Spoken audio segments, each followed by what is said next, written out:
Right. Good morning, everyone. How are you today? How are we today? Good. Right. Last on Wednesday we finished chapter 3. Let's summarize the part we learned on Wednesday. That is X-ray diffraction. And X-ray diffraction, there are two parts of X-ray diffraction. One is called transmission X-ray diffraction, which we call Lowy diffraction. As you know, these patterns are from Lowy diffraction. So you have, for example, you have a diamond, a very beautiful diamond, and the diamond has its crystal structure. Okay, crystal structure, and which is FCC, right? FCC, and with uh, the base of the FCC is what? It's a unit of two carbons with a bond between carbons, right? And the angle of the bond is about 109 degrees, for example. Okay, so you have diamond and you have a crystal structure. So the beam of X-ray shoot this diamond and then face a certain type of diamond face. We call crystal planes, right? Crystal planes. It can be 111, it can be 100, it can be 110, for example. So depends on different planes the X-ray phase, X-ray shoot, you can get different patterns, right? You can get different patterns. So this is called Lowy diffraction. And another type of the uh, X-ray diffraction is called a Braggs law, which is reflection. Reflection.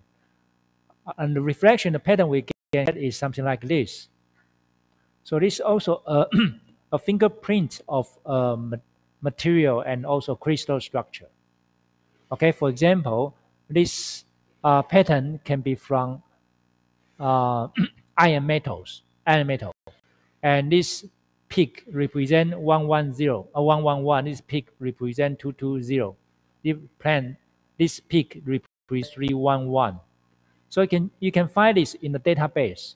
So once you got an unknown metal or unknown material, and you have these peaks in the XRD pattern, and you fit these patterns or you fit these peaks to the database, and database will analyze these peaks and then tell you what kind of material is this and which plane is on the 20 degree or 37 degree, something like this. So this is X-ray diffraction. And this so Lowy diffraction, we know that it's diffraction pattern, and we can realize the crystal, single crystal, polycrystal, amorphous. Actual crystal, it looks like this, right? And polycrystal, what does it look like? A ring rather than spot, bright spot. When you have a polycrystal, the pattern will show you ring-like pattern in the diffraction pattern. Okay, and amorphous materials show you nothing on the pattern. And also, you want to know the folds and orientations. This was the Kahoot question. Remember, on Wednesday. Okay, so you need to know the folds and related to the orientation. For example, this is four folds, right? Okay. The third topic, another topic is X-ray diffraction. We call Braggs law. The Braggs law patterns show you the identification of the materials look like this, and you know the Braggs law is m lambda equal to 2d sine theta. And here you need to know the relationship between the D and A. You know the D here, okay, D here, and A. You know D spacing or we call interplanar spacing with the what lattice constant, or we call uh, edge length, right? And also edge lengths were related to the radius of the atom in the crystal structure. So you need to find out the relationship between D, A, and R. That's very important. Okay, that will be in your final exam for sure. Okay, right. And finally, last Wednesday, we talked about Scherer equation. Want to emphasize Scherer equation. Okay, you know what I mean now? Early birds, Scherer equation, 3 times. That means important for today. Okay, right? Scherer equation. The Scherer equation, you need to know this. Okay, this is the diameter of crystal grams. Okay, it's a K times lambda. K is a constant, which is a geometry constant. It can normally it's 0.9, 0.9 or 0.89, 0.91. It's kind of geometric factor. So it's kind of this is in your exam. This show up. Lambda is the wavelength of the X-ray. Normally it's copper. Okay, copper is the K alpha 1 is what? Anybody want to tell me the X-ray of K alpha 1 copper is wavelength is what's the wavelength of the copper K alpha 1? Anybody want to tell me? Yes, please. Okay, 1.54. Thank you. And 1.54 what? Nanometer Armstrong, right? Thank you. 0.5 point. Yes, early bird. Right. So you need to remember this number because this is the X-ray. This is the wavelength of the X-ray normally. Right. So and then divided by what? Divided by beta. Beta is what? Is 4y half maximum. Okay. You need to know how to get this number from the y's of the peak. Okay. And then times cosine theta. So this equation show you what's the size of the crystal gram of a metal, of a material. Okay. However, you know the peak Bourdon can be depends on the size of the crystal and the strength of the crystal and temperature surrounding the crystal, and also the instruments differences. If you have a good instrument, you get precise, or you got a good data. If you don't have a good instrument, or you don't calibrate your instrument, you might get the data might misleading you to analyze the material. Okay, right. This is what we learned on Wednesday, and today we are going to move to a new. We are going to move to a new topic, which is imperfection in solid. So, what is imperfections? Imperfections in solid.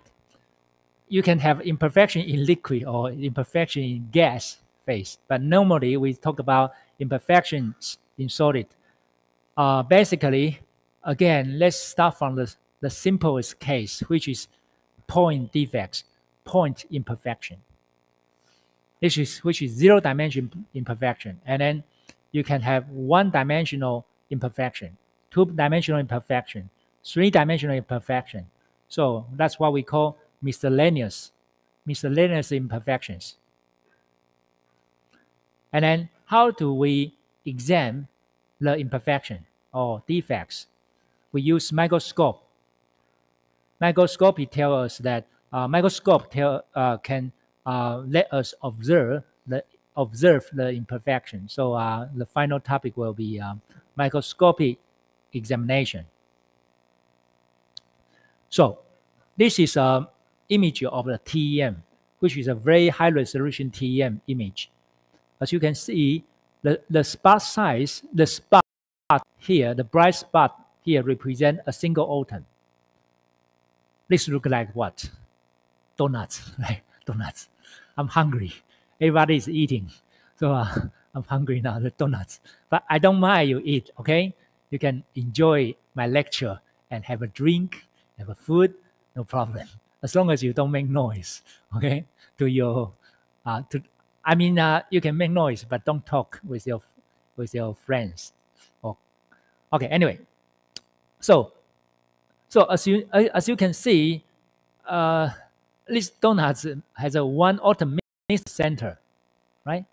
So if you need to put an atom in the center, so this means something missing, like atom missing in this. There are many atoms are not present in this image.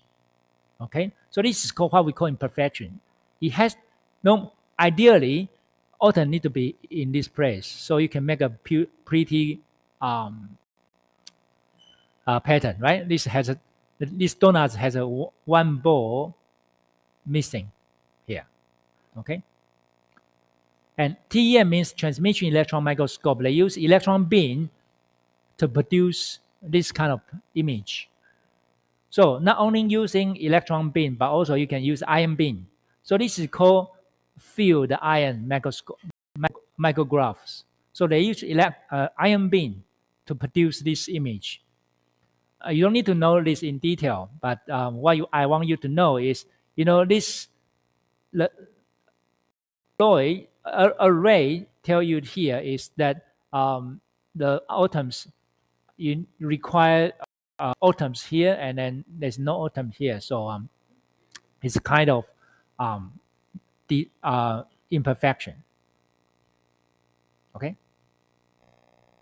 So why we want to study imperfection in solid? That's because properties.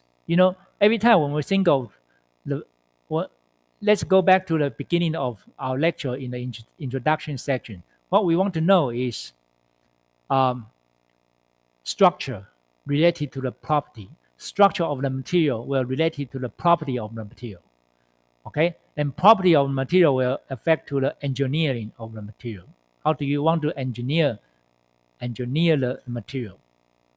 Okay, so now because this course is material science. We are not talking about engineering. So we want to know the property and structure. So imperfection is one type of structure. So it will affect properties. There are 6 properties, right? 6 type of properties. Okay. Anybody want to tell me what are these 6 properties? 0.5 point. Yes, please. Yes. Huh? Okay. The 磁光学. Okay, thank you. There are 6 properties, right? Because the imperfection will affect, or FCC, BCC will affect these 6 properties. But how about defects? Will defects affect these 6 properties? Yes, it is. For example, like mechanical properties. In the old time, you have this fork spoon made by silver. Silver is a kind of precious metal, expensive. And if you have a silver spoon or silver forks, it represents you are from rich family, right? But can you use 100% silver to make these tools for you to eat? We call it catering. No, you cannot. Why? Because silver is too soft.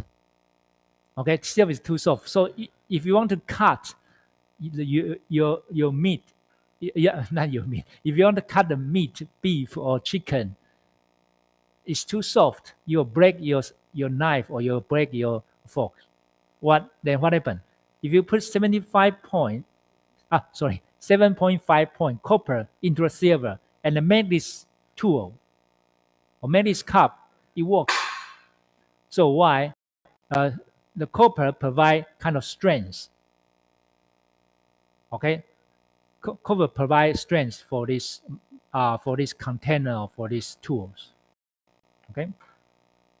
So, and what happened to what do we call about copper? This is imperfection, which is good imperfection, which is good defects or put some of foreign atoms. Another good thing for imperfection is pure silicon crystal the conductivity cannot be tuned. So if we put some impurities like boron or phosphor atoms into the silver, then you can tune the conductivity of the silicon.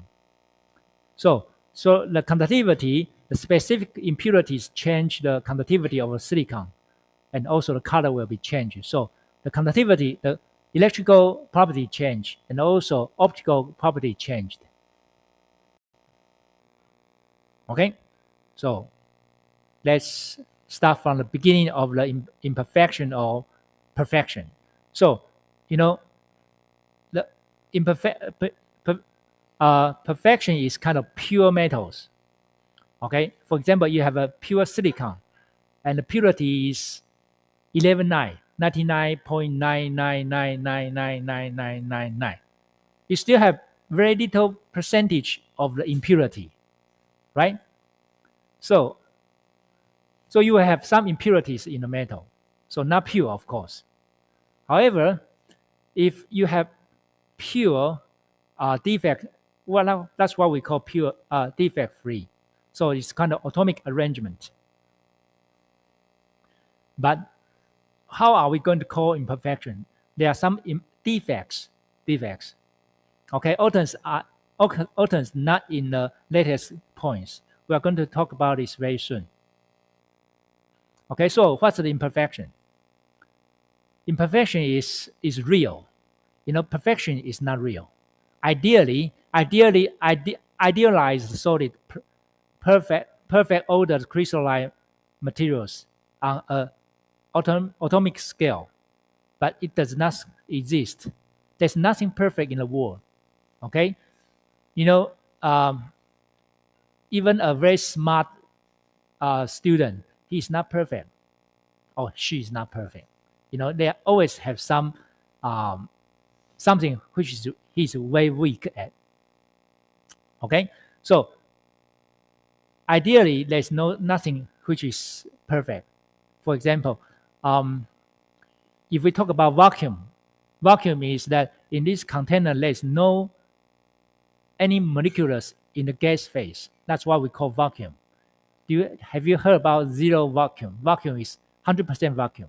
It is impossible. It is possible to let a container which has no any molecules exist in the gas phase. It's impossible.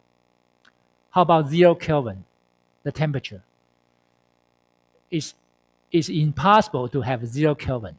Okay, so the lowest temperature can go down to 0.0000000000001 Kelvin, but it's not 0 Kelvin. It's always something there. Okay, so ideally solid is not exist. Okay, all contain large numbers of the virus defects or impurities. So you have some impurities. It just depends on the number, large or small. So I'm sure you learned this in the chapter 3, formation of imperfection in solids. What's the imperfection? Polycrystalline is some kind of imperfection. So firstly, how do you make imperfection? You make polycrystalline. That's imperfection. So solidification is that there are 2 steps. I hope you still remember this. So first step is nuclei form. You form the nuclei. The second one is nuclei grow from the crystal, and the grams we make the gram structure, right? So hope you remember these cartoons tell you that nuclei and the crystal growing and the gram structures, and this is imperfection. You have gram boundaries, and you have some defects or foreign atoms in the middle. So this is imperfection.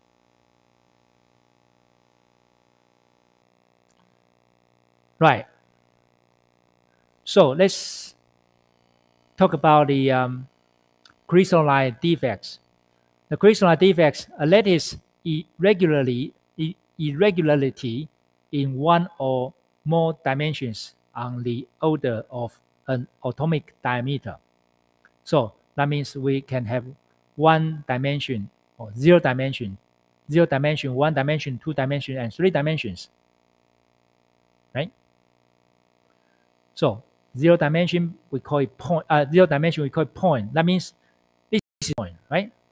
Something like this. You have one atom mist in this area, so this is 0 point. We call point defects. You can have one dimension linear. You have one line missing. Line missing here. So this is one dimension linear defects. You can have three two-dimensional interstitial defects, which is boundary defects, right? Show you here. And you have three-dimensional bulk defects. Okay. So defect is what? Defect is that you have more atoms. For example, this is atom A, type A. You have type A atoms missing here, or you can have extra atoms, type A atoms in the middle. So this is called defects. And another type is called impurities. Impurities means you have different type of atoms. For example, this type A atom, this is type B atom, right? And this we call substitutional impurities. This is in the interstitial impurities atom. Okay, we are going to talk about this very soon. Okay, so type of the defects, zero dimension point defects, we can divide it into 4 types. One is called vacancy. This is vacancy. Vacancy is that what? You have A atom missed in this place. And the second one is called self-interstitial atoms. The atoms we put A atoms, extra A atoms into these lattice, but is not in the site of the crystal, of the crystal structure. So this is called self-interstitial, means the atoms is not in its original crystal sites. Okay, between this. And the third one is called interstitial atoms. Interstitial atoms like impurities, like this one. Like this one. It's called interstitial impurities or interstitial atoms. Okay? And substitutional atoms means that you have, this is A-type atom, and you put the B-type atom in the site of A. Okay? So these are the 4 types of the zero-dimensional point defects. How about one-dimensional line defects? We call it dislocation. Let me show you an example. Sorry, this is what we call line defects. As you can see, this line, there's no it break here. This line stop here. So it seems this line is the one insert to this crystal. So this is what we call dislocation. Okay. So second, the two-dimensional area defects is that if you take a cross section of a metal or materials, as you can see, this is the surface of the material, and you can find out some of the atoms which is not well bound with its neighbor atoms, and this is called external surface. So two-dimensional area defects involve external surface. This external surface atoms on the external surface always reactive because the bonds is not complete compared to the atoms in the inside this material. The bond is complete. Okay, and then the second one is called internal surface.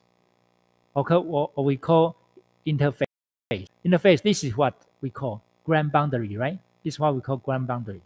The ground boundary means that the atoms is missing in this place, and this is what we call ground boundary. And this is what we call this place we call vacancy, right? Vacancy here, vacancy. Okay, so these are the two-dimensional area defects. Three-dimensional bulk defects. Okay, so compared to this, if you take vacancy away, if a cluster, if you took 100 atoms away from this crystal, and we call it vacancy cluster. Okay, if you put 100 foreign atoms into this crystal, we call impurity clusters. Okay, right. So let's start from the first topic, which is point defects. Point defects. Right. So section 4.2, vacancies and the self-interstitials. First one, vacancies. Right, this is vacancy. If you took away one atom from this crystal structure. Okay, so this is called vacancy. And what's going on after that? After that is, the plane will be distorted. So we call distortion of the plane. It won't pack well. Okay, it won't pack well. So this is distortion of the plane. Why? Because the bonding is not completed, right? So this is the simplest of the point defects. So one normal, the thing is that one normally occupied from which the atom is missing. And then it is not possible to create such a materials that is free of these defects. So as I told you that you always can find vacancies in a crystal. It's the matter of a lot or a little, right? You can, if your vacancy is large, that means is the material, the crystal is not a good crystal. Okay, so the presence of the vacancy increases entropy randomness of the crystals. This is the thermodynamics. As I just want to tell you, if you have more, if you have one here, that means what? This part is active. So thermodynamically, this place is not stable. So the entropy increase. Entropy increase. Entropy is what? Randomness. Randomness is that all the things tend to become randomness. Okay, so entropy will increase. So let's think of the energy of the formation of the vacancies. So think of this. Once you want to take one atom away from this crystal, how much energy you need to take out one atom away from this crystal? For example, if you want to take this atom away from this crystal, and how much energy you need? It's the opposite of the formation of the energy, the formation energy, right? So this is the energy of the vacancy formation will be equal to negative sign of the bonding energy. On the other hand, that you need to ask yourself how much energy I need to put these atoms in this place, right? The same as how much energy you need to take out these atoms from this crystal. Okay, so energy of the vacancy formation will be equal to the negative bonding energy. Okay, and when we think of the bonding energy, I hope you still remember, we always think of thermal energy against bonding energy. So that means that how are you going to take this atom away from this crystal? By what? By energy, by temperature, by increasing the temperature. Okay, so, and then think of it carefully. The bonding energy is related to the bonding numbers. For example, this atom has a bonding energy with this one, and this atom has a bonding energy with this atom. So it also related to the bonding energy is related to the coordination numbers. For example, if you have a coordination numbers 8, that means you have a 8 bonding energy, and bonding energy needs to times to 8 in total, right? So this is BCC, right? The bonding energy, the bond order is what? Is 8, right? How about FCC? Coordination number what? Okay, tell me what's the number of the bonding coordination number FCC? Raise your hand. Yes, thank you, 12, right? So that means it might be easier for you to take out one atoms from BCC structure compared to FCC structure, right? Because coordination number is high for FCC. Okay, my answer is here. Okay,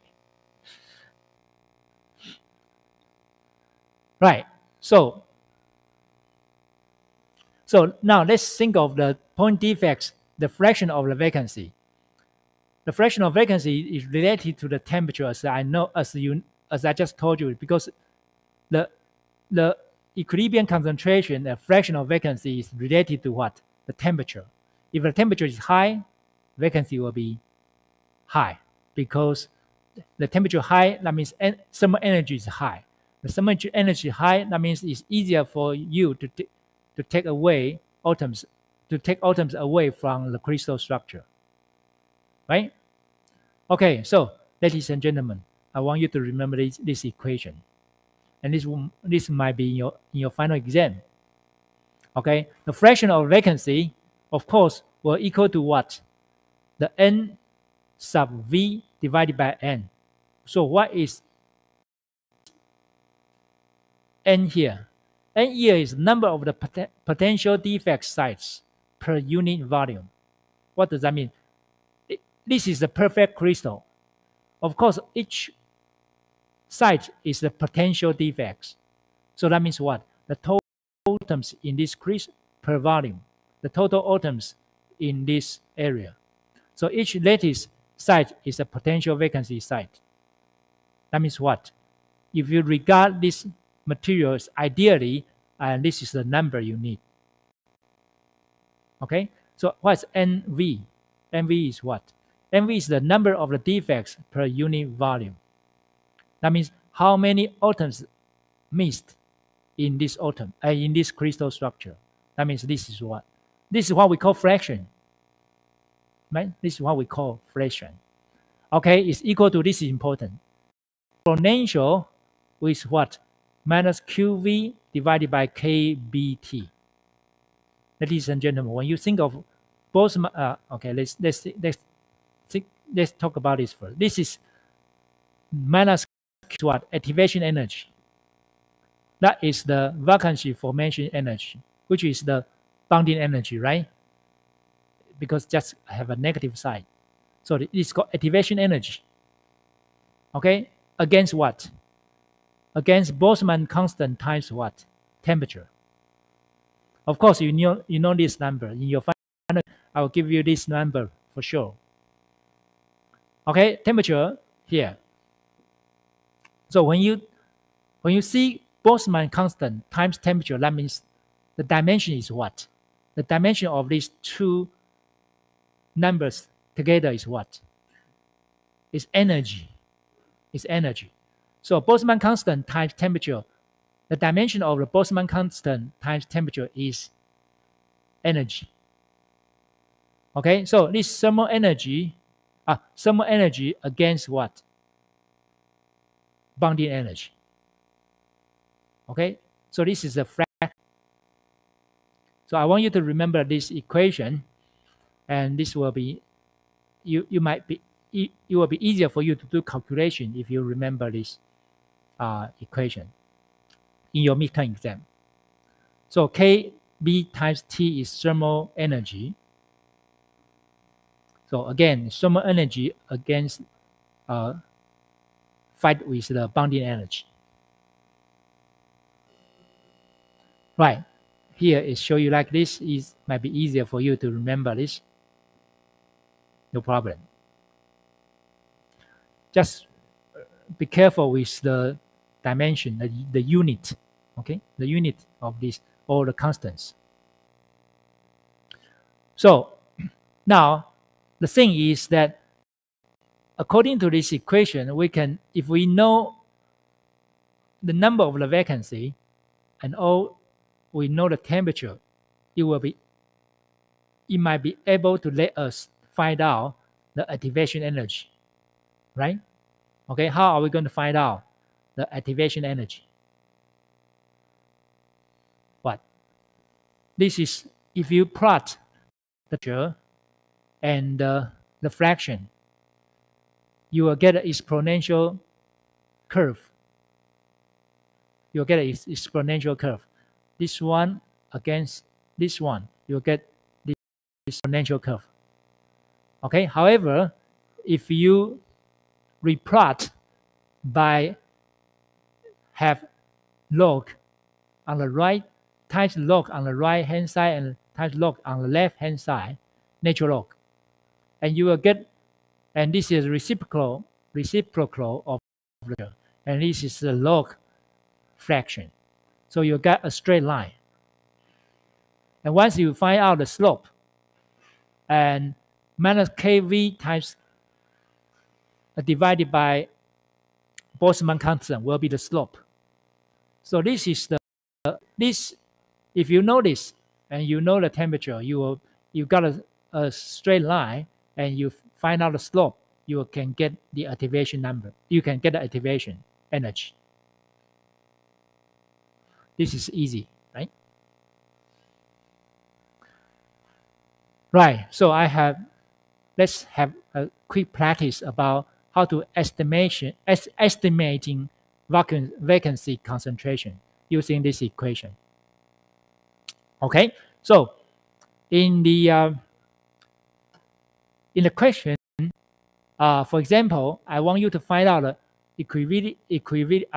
equal the numbers of the vacancies in 1 cubic meter of the copper at 1000 Celsius.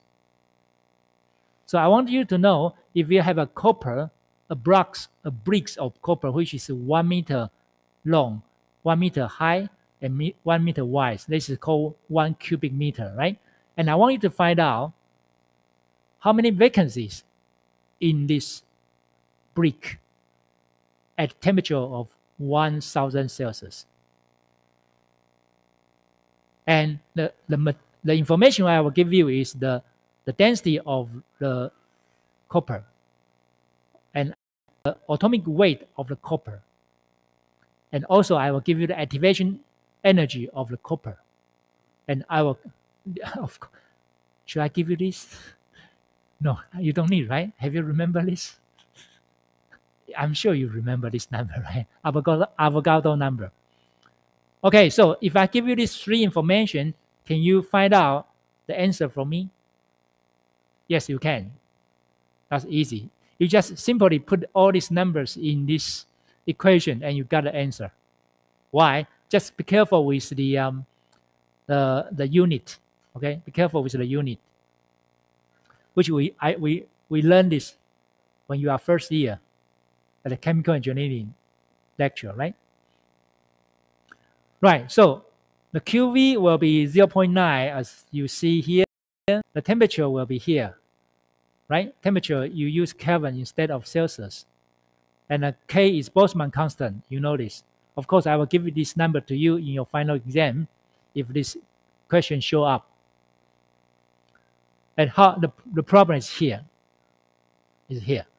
Okay, so how can we get this? So this is, you get this and you have exponential equation, and the answer you get is 2.7 times 10 to minus 4. Okay, so this is ratio. What does this ratio tell you? This is, if you have it's like 10,000 atoms, you have you will have two atoms, 2 to 3 atoms missed in this cube. Okay, if you have 1,000 atoms, and you will have about 2 to 3 atoms missed in this cube. Okay. So how are you going to find out this n? What?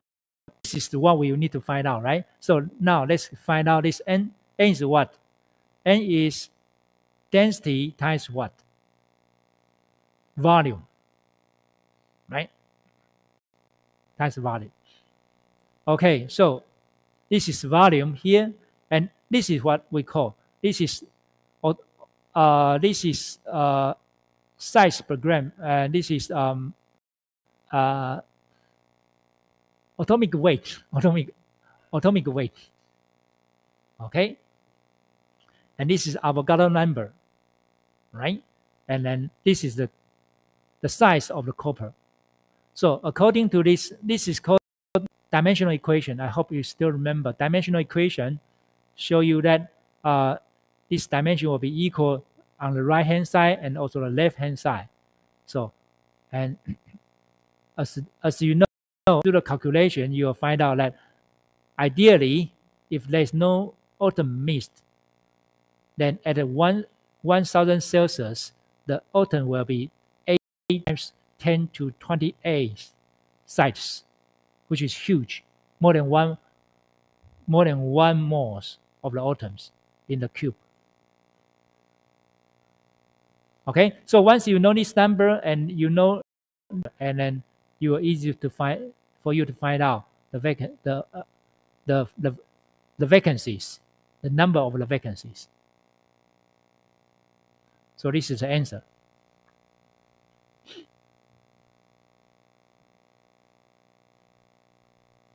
Okay.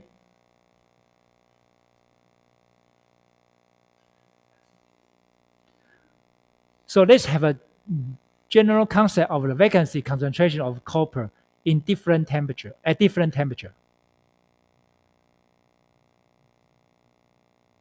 Okay, so this is the fraction.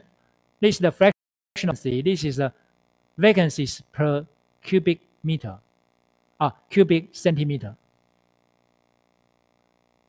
and this is the thermal energy, activation energy against thermal energy. Okay, bonding against thermal energy. So assume at the 0 Kelvin, ideally there's no atom missed. So the fraction of the vacancy will be 0. So all the atoms are very good boys. They stay in the chair, the seat. They can stay, and nobody is run away from this system. So the vacancies of the cubic centimeter will be 0 ideally. So there's no vacancies ideally. Okay, so at room temperature, you can calculate as the previous slide we discussed. Okay, so the vacancy will be 2.19 times 10 to minus 18.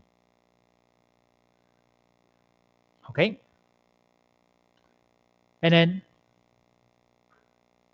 the vacancies, the number of the vacancy will be 1.85 times 10 to 5th per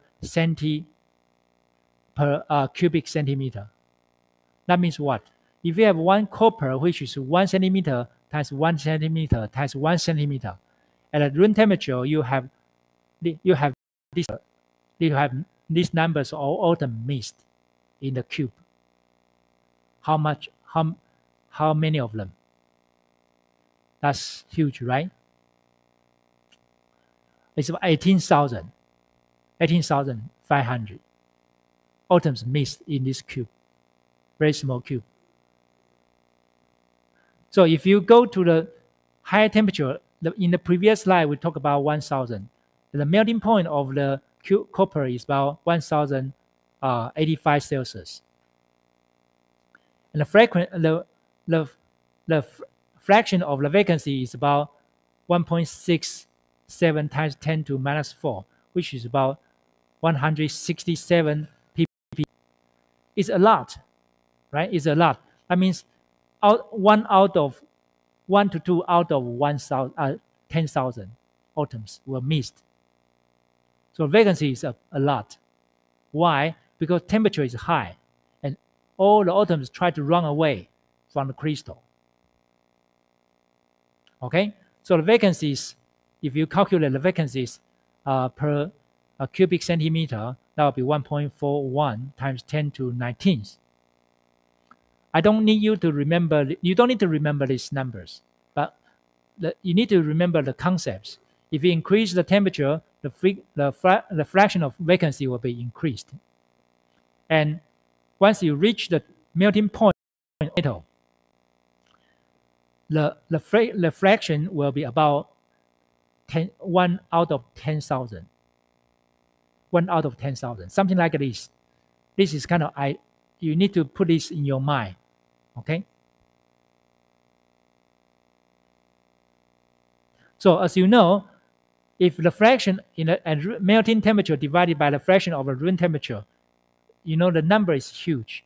So this is not linearly, this is exponentially increased, okay? As you on this equation. Okay, so increasing the temperature, the vacancy increase exponentially.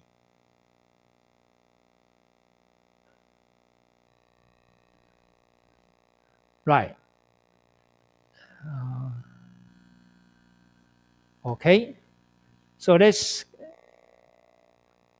quickly summarize this. The equilibrium numbers of the vacancies is that the vacancies increase exponentially with temperature. Temperature increase, vacancy increase, but non-linearly, instead exponentially. For most of the metal, the fraction of the vacancy, this one, NV divided by N, just below the melting temperature is on the order of 10 to minus 4. That means 1 atom out of 10,000 atoms. Okay? So 1 later site out of the 10,000 will be empty. I just give you an example of copper, right? Copper. Okay, so this is the knowledge we need to know about the vacancy. And let's have a short break. Okay, short break. Now let's talk about self-interstitials.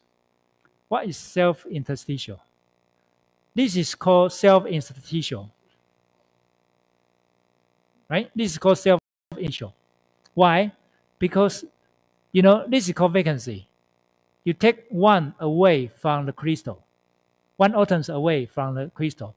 And this one is you put extra atoms into the crystal, which you are not supposed to put these atoms in this crystal. You just use your force to put it in. So of course you will have distortional plan like okay, and this is what we call self-interstitial. Why we call self? Because this is a type of atom, and you put the same type of atom into this crystal. So this is called. So extra atoms positioned between atomic sites. So this atomic small, but you just use your force to put it in. Okay, so this is self-interstitial. Which one is easier? Take one out easier or put one in easier? Take one out easier, can put this in, right? You require this. This require more energy. Okay.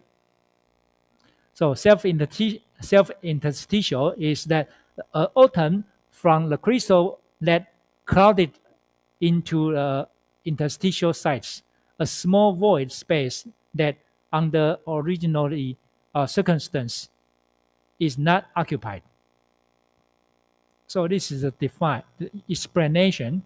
In a metal, a self-interstitial introduces relatively large distortions in the surroundings, that is because the atoms is substantially larger than the interstitial position. So the keywords are large distortions. You have large distortions, okay? And the formation of these defects is not highly probable, and it exists in a very small concentrations, which are significantly lower than for vacancies. So the key word here is very concentration. It's not easy to put extra atoms here. It's not easy. So the concentration is low compared to vacancy. Okay? Right. That's it. So the section 4.3 is impurities in solid. Impurity in solid is, just now when we talk about vacancy or self-interstitial, we always talk about the same type of atom. And now we introduce different atoms into this system, into this crystal. The different atom might be bigger than the original atom or smaller. So there are two types that we call substitutional impurity. Substitutional means that the site here originally is for type A atom, but you take the type atom away, another type of atom into this position. So you call this substitutional impurity atom. And of course, the size of this atom to be similar to the type atom A, right? However, if you have and you don't need, this atom can be between the type atoms, okay? And this is what we call interstitial impurity atom. Okay, so now we have different type of atom, and impurity can be good or it can be bad.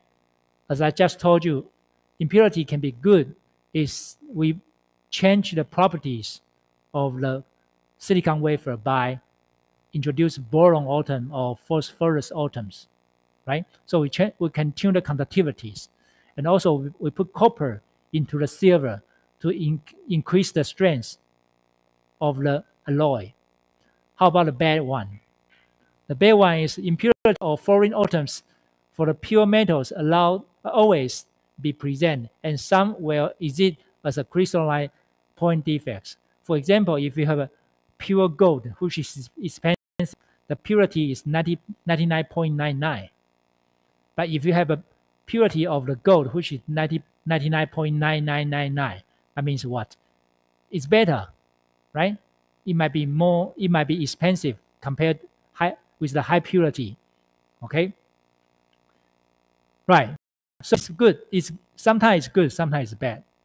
So for example, a purity of 99.9999% of the order of 10 to 22 to 23 impurities atoms will be present in 1 cubic meter of the metal. So this is kind of ideal, is that if you have a purity of a metal which is about 99.9999, 69, and at the room temperature, that cubic meter of the material has about 1 mole of the impurities in the material. Okay, 1 meter times 1 meter times 1 meter at room temperature, and the purity is 99.99969. That will have about 1 mole of the atoms, which is which is the impurity atoms.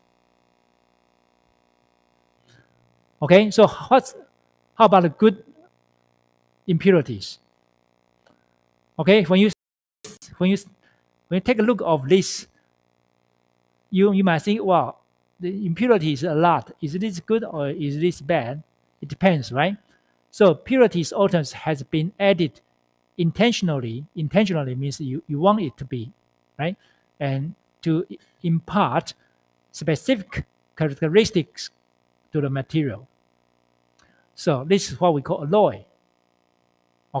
Okay, alloying the metals usually to improve the mechanical strength or corrosion resistance, like stainless steel.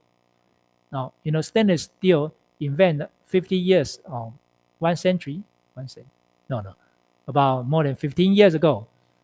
So stainless steel is, you have a good corrosion. You don't have you you don't have corrosion problem with stainless steel. Okay, that's kind of alloy.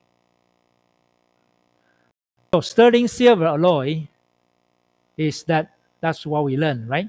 The 92.5 silver and the 7.5% copper. So silver is a good corrosion resistance but soft. And the copper is to enhance the mechanical strength without depreciating the corrosion resistance. Okay, and we are going to talk about solid solution. Solid solution is a very important topic we need to know. That's what we call solid solutions. Have you heard about you heard about liquid solution, right? Normally when we talk about solution is in the liquid phase. And how about the solid phase? Solid solution. So we have two types of solid solutions. One is called substitutional solid solution. This is substitutional, right? Substitutional solid solution. Another type is interstitial solid solutions. So the solid solution is the solution, of course, you understand, solution will be equal to solvent plus solute. So for example, you have solvent, water, for example. You have solute, which is, what's that? Sugar or salt. And you put the sugar or salt into the solvent and it becomes solution. Or you can have a liquid solute, right? And for example, this is water, this is alcohol. Okay, you can put these two together. It become wine, right? Okay. So solvent, the elements or compounds that is present in the greatest amount. So this amount, solvent must be more than solute, right? And sometimes in the case of solid, we can use this as a host. Solute is the elements or compounds present in a minor concentration. Okay? So, for the solid solution, there are two types. The first type is this type A atom, this is type B atoms. And this is what we call substitutional solid solution. And if it is type A atoms and you have type B atoms, the size of atom which is smaller than size B atom is smaller than size A atom. So you understand this is host, this is gas, right? This is solute, solvent. And this is called what we call interstitial solution, solid solution. So solid solution is the solution atoms are added to the host materials. The crystal structure is maintained. And very importantly is that no new structures are formed. If the host structure is FCC crystal structure, and you put B atoms into the A atoms, and then the structure won't change. That's what we call solid solution. If the structure change, we don't call it solid solution. Okay, so if you put B into the A, and we need to make sure the structure is maintained. Okay, so no structures are formed. So BCC, and you put another atoms into the BCC crystal structure, it has to become BCC. So impurities atoms are randomly and uniformly dispersed with it. Okay, it's called compositional homogeneous. Compositional homogeneous means what? This part of the concentration of the B will be the same as this part, the concentration of the B. in this part. So that's why we call compositional homogeneous. And again, it's also applied to in this case. So the B orton has to be well distributed in A crystal. Okay, that's what alloy. That's what we call alloy. So impurity in solid, again, let's quickly review that. This is called substitutional. This is called interstitial. So there are two types of the solid solution: substitutional solid solution and interstitial solid solution. Right. So just give you two examples. The first one, substitutional alloy, copper and zinc can be mixed in any proportion. So copper can be 1, zinc can be 1, copper can be 5, zinc can be 5, copper can be 1, zinc can be 9. Okay, so this is what we call brass, 黄铜 brass. Okay, so copper and zinc can be mixed in any proportion, any portion. So how about interstitial? Interstitial is that you have a big atom, which is iron. You have small atom, which is carbon. So you put carbon into the iron, and the copper will be the interstitial site. So this is what we call we call carbon steel, 碳钢. Okay, interstitial alloy. So this is substitutional alloy, 铜, and this is interstitial alloy, 碳钢. Okay, and is any, just now we have a case of copper and zinc, but is it possible to mix in any portion? The answer is not. It depends on these 4 factors. The factor 1 is atomic size. The second factor is crystal structure, like FCC, BCC, HCP. The third one is called electronegativity. You know, we have a table. You have a periodic table which represent